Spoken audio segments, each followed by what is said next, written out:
My name is Inger Warren Nelson, and I am a licensed certified social worker. I came here in 1981, and I was traumatized.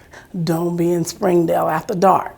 Not necessarily feeling like you're safe, could instantly maybe even end your life. Like if my husband goes home by himself and I'm not with him, I'm concerned about, is he gonna be okay? One of the things that I hear a lot is, it's happened so long ago. Why are y'all still dwelling on it? Well, number one, it's still hurting us. So that's why we're still talking about it.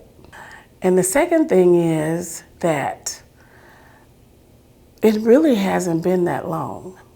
I was in the second grade when schools were integrated. I would say maybe almost a whole 10 years later, before that was even put into place in Arkansas. That's number two.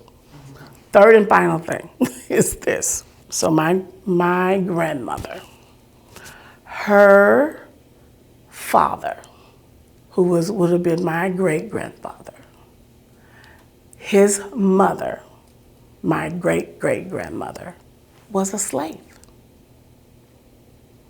And because of all of the systematic racism that happened as a result of it, that's another reason why there's so much pain and frustration. The God that I serve is a God of hope. And my hope is in him.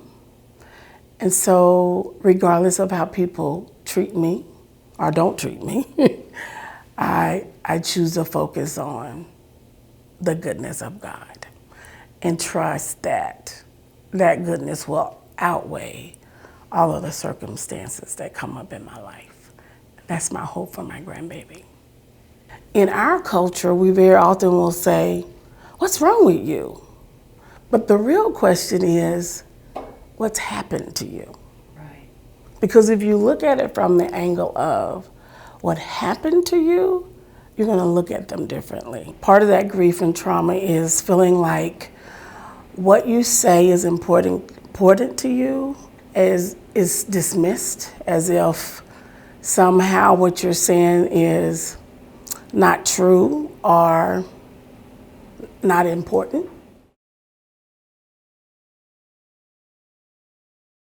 If we genuinely love each other, we will listen to each other.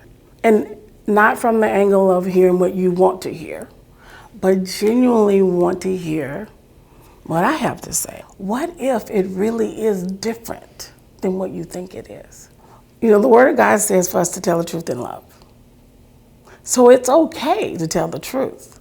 But if your truth is brutal and it's not loving, then you might want to at least reconsider how you're telling your truth. Because if it's not coming across to me as loving, I'm not going to hear it anyway. I'm not. It's not okay to be brutal. It's just not, to me. That's just my humble opinion.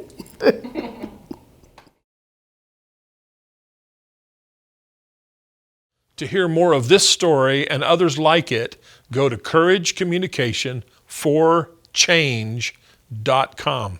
And also you'll get acquainted with Dr. Courage herself, a relational communicator who is educated and touched with the realities of diversity in a very unique way. She is a beautiful communicator, and I encourage you to get acquainted with her.